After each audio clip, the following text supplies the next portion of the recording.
Assalamualaikum warahmatullahi wabarakatuh. Selamat pagi anak-anak hebat kelas 4 Sekolah Mulia. Bagaimana kabar kalian hari ini? Semoga selalu sehat dan semangat ya. Kalian kali ini bertemu dengan Ustadz Sutris.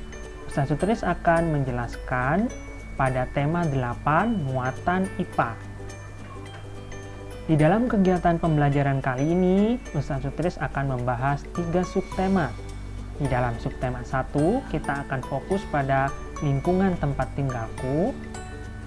Di subtema 2, kita akan membahas keunikan daerah tempat tinggalku. Dan subtema 3, bangga terhadap daerah tempat tinggalku.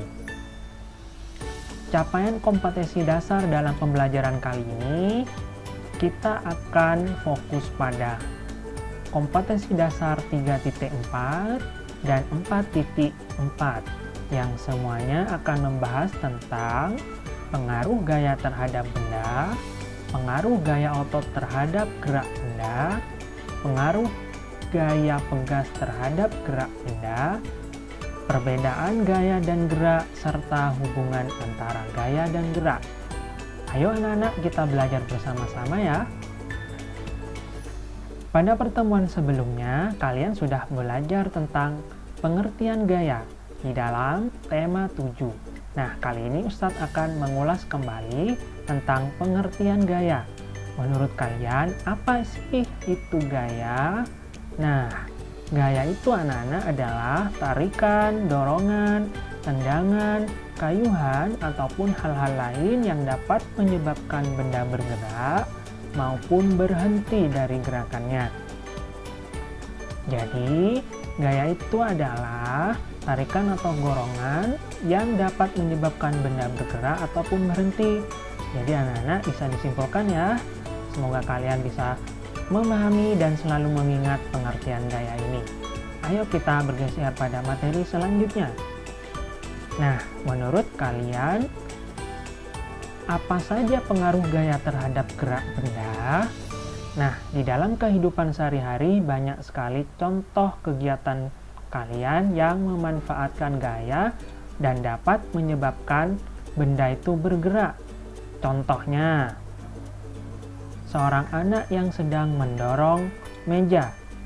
Contoh lainnya, anak yang sedang menarik meja. Nah, itu adalah beberapa contoh kegiatan sehari-hari yang memanfaatkan gaya dan dapat menyebabkan perubahan bentuk benda. Nah, materi selanjutnya anak-anak, kita akan membahas tentang pengaruh gaya otot terhadap gerak benda. Nah, apa saja kira-kira pengaruhnya? Yang pertama, menggerakkan benda diam. Yang kedua, membuat benda bergerak menjadi diam. Yang ketiga, mengubah kecepatan gerak benda. Yang keempat, mengubah arah gerak benda. Dan yang terakhir adalah mengubah bentuk benda. Menurut kalian, di dalam kehidupan sehari-hari, apa kira-kira contohnya? Simak pada gambar berikutnya. Nah, ini adalah beberapa contoh gambar yang memanfaatkan gaya.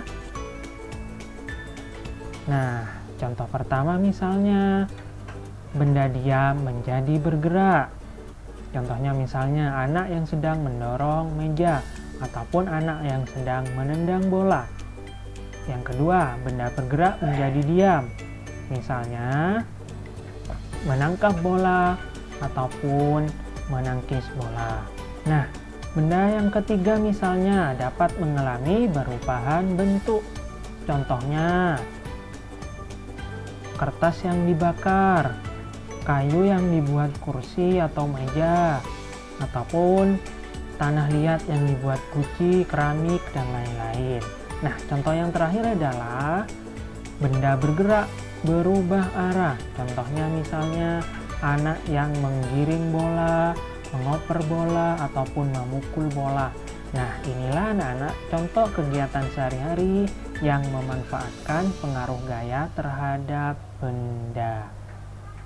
Nah, di materi selanjutnya anak-anak kita akan membahas tentang pengaruh gaya pegas terhadap gerak benda. Kira-kira apa saja sih contohnya? Nah, ini adalah dua contoh yang biasanya memanfaatkan gaya pegas. Contoh pertama misalnya pada kegiatan olahraga panah. Yang kedua misalnya anak yang sedang bermain ketapel. Nah, ada beberapa contoh lain anak-anak. Yuk simak pada gambar berikut. Contohnya misalnya anak yang memanfaatkan pantulan bola untuk menendangnya. Nah, 4 contoh ini merupakan contoh pengaruh gaya begas terhadap gerak benda. Nah, selanjutnya anak-anak kita akan membahas materi pada perbedaan gaya dan gerak. Kira-kira menurut kalian apa sih perbedaannya? Ustadz sudah menuliskan pada tabel berikut. Nomor 1, pengertian gaya misalnya. Nah, tadi sudah belajar ya bahwa gaya itu adalah kekuatan yang diakibatkan benda dikenainya dapat mengalami gerak atau tarikan atau dorongan yang dapat menyebabkan benda bergerak atau berhenti atau berubah bentuk. Itu ya, tolong diingat. Nah, selanjutnya apa itu gerak? Kalau gerak kebalikannya anak-anak. Jadi kalau gerak itu adalah perpindahan kedudukan benda itu sendiri. Nah, kenapa kok bisa berpindah? Karena benda tersebut dikenai gaya. Nah, jadi dari sini kita bisa menyimpulkan ya bahwa gaya itu adalah prosesnya sehingga benda bisa bergerak, sedangkan gerak itu sendiri adalah perpindahannya karena diakibatkan oleh gaya. Semoga kalian bisa memahami ya dan bisa mengingat di rumah.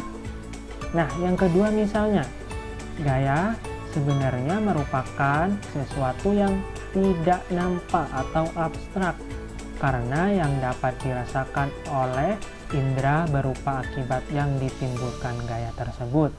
Sedangkan gerak itu anak-anak adalah hasil atau realisasi dari gaya. Nah, tadi sudah kita jelaskan ya bahwa gaya itu dihasilkan atau menghasilkan gerakan, sedangkan gerak dihasilkan oleh gaya. Diingat ya.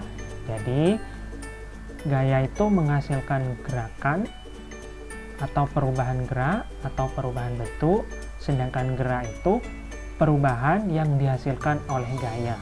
Oke, di sini sudah paham ya mengenai perbedaan gaya dan gerak. Kita bergeser pada materi selanjutnya ya. Nah, di materi selanjutnya kita akan membahas tentang hubungan antara gaya dan gerak. Kira-kira apa ya hubungannya? Ayo kita pelajari bersama-sama. Di sini ada 2 contoh yang sudah Ustadz jelaskan tadi. Yang pertama misalnya kursi yang didorong oleh seorang anak ataupun anak yang sedang mendorong benda. Nah, dari sini kita sudah bisa menyimpulkan bahwa apa hubungan gaya dan gerak. Nah, kalau kita kesimpulkan, gaya itu dapat mempengaruhi gerak suatu benda. Diingat baik-baik ya. Jadi hubungan gaya dan gerak itu adalah gaya dapat mempengaruhi hubungan atau mempengaruhi gerak suatu benda. Diingat ya, gaya dapat mempengaruhi gerak suatu benda. Nah, itulah anak-anak materi pada muatan IPA di tema 8. Semoga kalian bisa memahaminya ya. Demikian anak-anak, semoga kalian selalu semangat, selalu sehat, selalu tepat waktu mengerjakan sholat 5 waktu dan juga mengerjakan tugas. Dan jangan lupa kalian selalu membantu kedua orang tua kalian ya. Apabila ada salah kata dari Ustadz, tolong dimaafkan. Kelebihan hanya dari Allah dan kesalahan hanya dari Ustadz. Demikian Ustadz akhiri. Wabillahi taufiq wal hidayah. Wassalamualaikum warahmatullahi wabarakatuh.